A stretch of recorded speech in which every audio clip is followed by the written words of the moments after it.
Okay, so from here, what we're going to do is sew this closed. And, you know, as you can see, the green is on the inside, the black is on the outside. I don't want black thread showing on my green fabric because it's really pretty, and I just want something that matches it, like this thread that I've chose. If you'll notice, it's a really good color for that. And the outside, of course, is going to be black. So I have, you know, this funky little color for the green on top, the black is on bottom. I'm going to go ahead and sew this closed. You just line these up together. I like to start right here on the button catch. Sew that.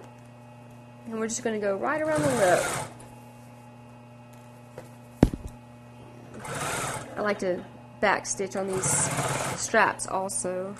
You can never sew the straps too many times. Okay.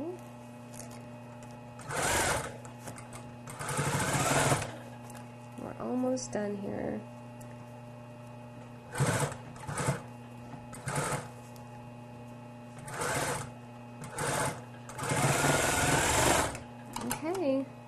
All we have left to do now are sew 2 buttons on, one on the inside and one on the outside.